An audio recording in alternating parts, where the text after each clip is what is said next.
Halo para pecinta film, selamat datang kembali di konten Storyline. Kali ini saya akan menceritakan mengenai sebuah film perampokan, di mana film ini terbilang cukup ringan dan simpel tentang beberapa orang yang hendak mencuri lukisan terkenal yang dimiliki oleh seorang seniman.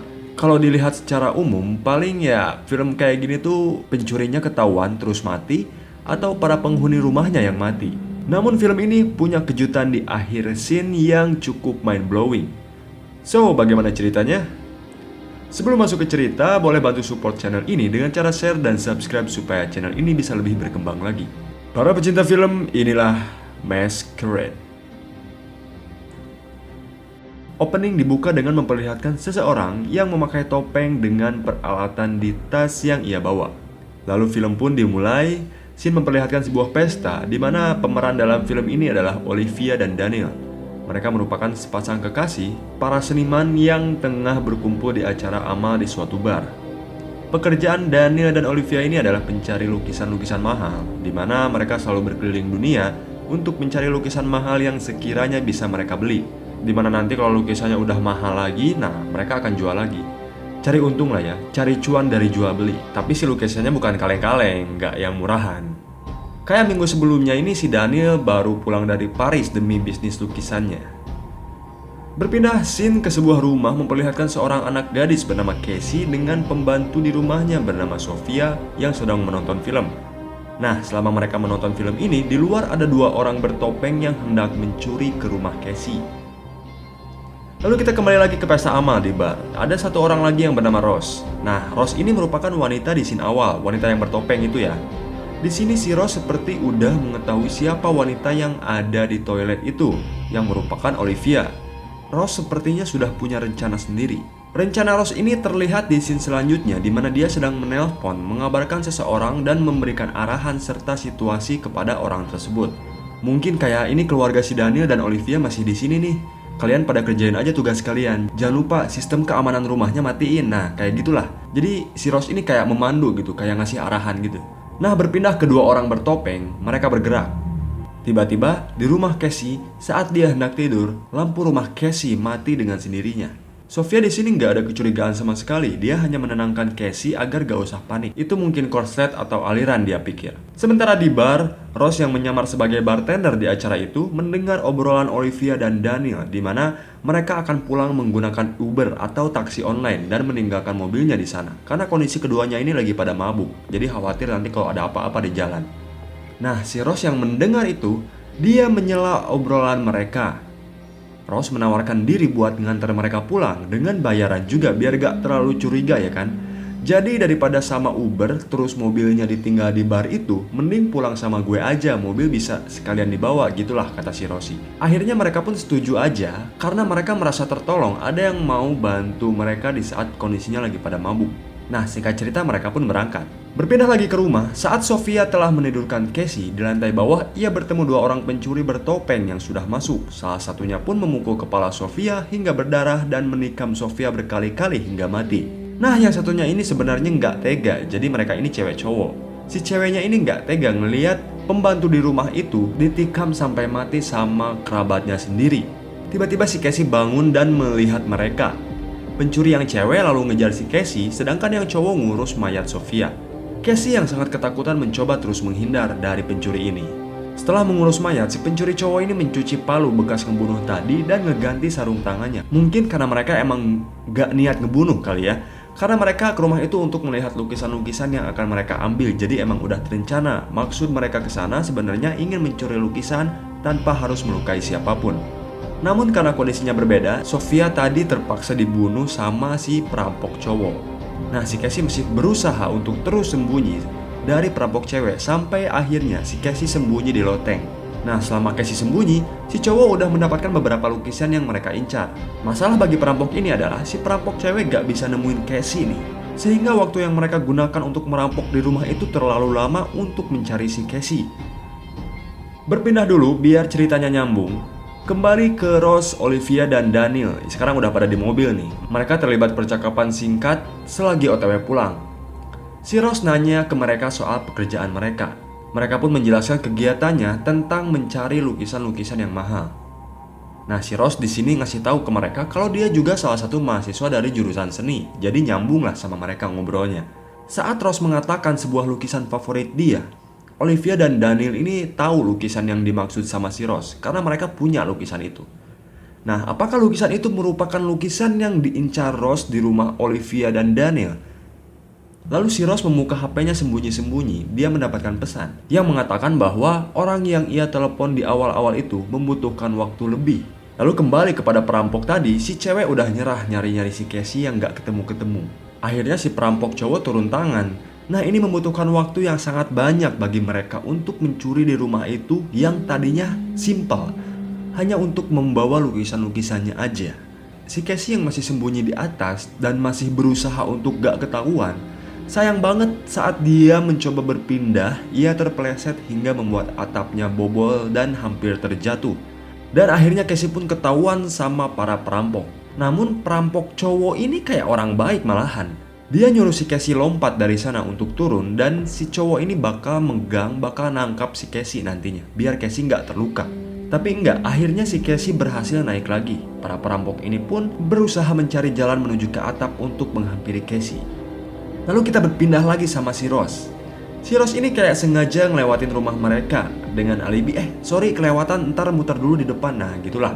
Nah, ini mungkin biar dia bisa ngulur waktu ya, sesuai pesan yang diminta dari seseorang tadi yang dipesannya itu.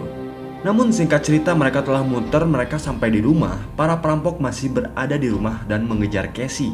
Si Olivia di sini menyadari ada yang aneh nih, kok lampu rumahnya pada mati semua. Sampai pintu gerbang yang menggunakan keamanan teknologi pun mati, jadi mobil mereka nggak bisa masuk. Akhirnya si Olivia dan Daniel memutuskan untuk masuk ke rumah jalan kaki dan membayar si Ross karena telah mengantar mereka. Setelah mereka berjalan, si Ross ini menelpon kepada seseorang supaya jangan ribut karena orang tua gadis menuju ke rumah. Para perampok akhirnya menemukan jalan menuju ke atap. Si wanita akhirnya menghampiri si Casey di atas. Sementara itu, Ross berdandan menggunakan topeng yang sama juga dan berjalan menuju ke kediaman Daniel. Berdandan sama kayak perampok di rumah si Casey. Daniel dan Olivia memeriksa ke saklar listrik rumah mereka, namun kondisi listriknya normal-normal aja. Saklar semuanya dalam posisi menyala, gak ada yang mati. Berpindah lagi ke si Casey. Casey di sini berhasil ditemui oleh perampok wanita, dan si perampok wanita ini ngebujuk terus Casey agar mendekatinya. Karena si perampok ini janji gak akan nyakitin Casey. Casey gak percaya dong, orang perampok ini udah ngebunuh Sofia kan tadi di bawah, pasti takut lah. Namun akhirnya Casey sedikit percaya ketika perampok wanita ini ngajak deal-dealan gitu lah. Si perampok cewek ini bilang kalau dia bakal ngebuka topengnya, tapi kamu jangan cerita soal apa yang telah dia lakukan. Lalu Casey meminta perampok ini untuk jangan nyakitin orang tua Casey dan dirinya. Si perampok dan si Casey ini satu sama lain setuju. Nah, mungkin karena ini agak meyakinkan bagi Casey, Casey pun agak percaya dan mencoba mendekat. Kita berpindah kepada si Ross yang udah berada di dalam rumah sekarang. Kondisinya, Olivia dan Daniel berpencar. Daniel keluar untuk mengecek arus listrik, sedangkan si Olivia akan mengecek putrinya di atas. Si Ross selalu menemukan Olivia dan memukul kepalanya hingga tak sadarkan diri. Tiba-tiba si Casey dan perampok wanita ini mendengar suara dari bawah. Casey jadi nggak percaya lagi nih sama si perampok cewek. Dia pun lalu menjatuhkan dirinya ke bawah. Dengan kondisi kaki yang kesakitan, Casey pun mencoba sembunyi lagi dari para perampok ini. Sementara itu, si perampok cowok masih ngurusin lukisan yang mereka incar. Casey di sini sembunyi di kamar orang tuanya dan menemukan pistol di lemari orang tuanya. Sementara itu, dua perampok saling beradu argumen karena si cewek udah ngebuka topengnya. Mungkin bahaya kali ya kalau nanti suatu saat mereka ketahuan identitasnya. Nah, si Daniel yang udah ngecek dari luar, ia lalu kembali ke dalam. Tiba-tiba, saat Daniel membuka sebuah pintu, si Ross muncul dan menusuk Daniel berkali-kali. Ross pun menyeret Daniel, meminta Daniel untuk menunjukkan lukisan yang dia incar. Lukisan yang disembunyikan Daniel. Ross pun memeriksanya dan mendapatkan lukisan serta sejumlah uang. Ross lalu menunjukkan mukanya kepada si Daniel. Daniel kaget dong, ini yang ngerampok ternyata cewek yang tadi nganter gua gitu kan. Di sisi lain, Casey yang memegang pistol sekarang, dia keluar mengendap-endap dari persembunyiannya dan dia bertemu perampok cowok. Casey menanyakan keberadaan orang tuanya. Si perampok cowok ini mengatakan orang tuanya masih fine-fine aja dan mereka kesana cuma buat lukisan doang kok, nggak lebih. Nah, sementara itu si Olivia yang tangannya diikat dan ditutupi mulutnya terus mencoba berteriak. Si Casey pun mencari-cari di mana orang tuanya. Sampai perampok cewek wanita tiba-tiba muncul, si Casey yang refleks melepaskan tembakan mengenai wanita itu dan lalu perampok cowok datang merebut pistol Casey dan menembak perutnya. Nah, kondisinya di sini, si Ross berhasil menaklukkan Daniel dan perampok cowok berhasil menaklukkan si Casey. Namun ini yang menarik nih. Ternyata mereka ini berada di kondisi yang berbeda, berada di waktu yang berbeda, bro. Jadi gini, nama asli Casey adalah Casey Ross dan si Ross adalah Casey Ross juga. Jadi Casey kecil ini adalah si Ross di masa kecil. Si Casey kecil ini adalah cerita di waktu dulu saat Casey dan keluarganya dirampok oleh dua orang yang merupakan lelaki serta perempuan. Yang itu adalah Daniel bersama pacarnya waktu masih muda. Daniel dan pacarnya ini mencuri lukisan kesayangan orang tuanya Casey Ross, lalu membunuh orang tuanya dan satu pembantu alias Sofia tadi. Olivia di sini nggak tahu apa yang diperbuat Daniel semasa muda bersama pacarnya. Karena waktu Daniel merampok ke rumah Casey Ross, pacarnya Daniel muda ini mati tertembak oleh Casey. Nah, namun si Casey di sini selamat dari perampokan itu.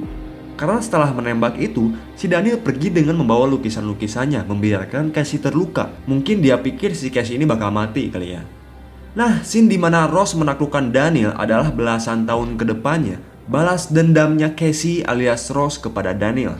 Sampai akhirnya Casey besar ini mendapatkan lagi lukisan yang dulu dicuri oleh Daniel. Kalau dulu si Casey Ross berhasil selamat, kali ini si Casey Ross gak membiarkan Daniel selamat. Nah, selama ini si Ross besar tuh menelpon kepada kakaknya Sofia yang lebih dulu menyelinap ke rumah Daniel dan Olivia. Kakaknya Sofia ini melihat ke schedule acara amal yang akan dihadiri oleh Daniel dan Olivia. Makanya Casey Ross malam itu menyamar menjadi bartender di acara amal. Dan ternyata anak dari Daniel dan Olivia ini emang ada, cuman masih bayi dan dia dijaga oleh kakaknya si Sofia.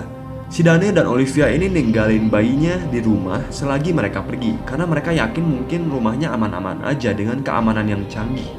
Scene lalu memperlihatkan bagaimana pagi harinya si Casey Ross kecil berusaha terus merangkak keluar meminta pertolongan dan ia masih selamat. Film pun berakhir. Itulah alur cerita film Masquerade yang bagi saya pribadi ini bagus sih filmnya. Dengan alur yang kayaknya kelihatan biasa aja, udah ketebak lah. Tapi di akhir menghadirkan plot twist yang besar. Dan ini plot twistnya termasuk plot twist yang mind blowing bagi saya. Oke, jangan lupa hit like, share, dan subscribe channel ini sebagai bentuk support kalian dan biar gak ketinggalan konten storyline yang akan datang. Thanks for watching, sampai jumpa di storyline berikutnya.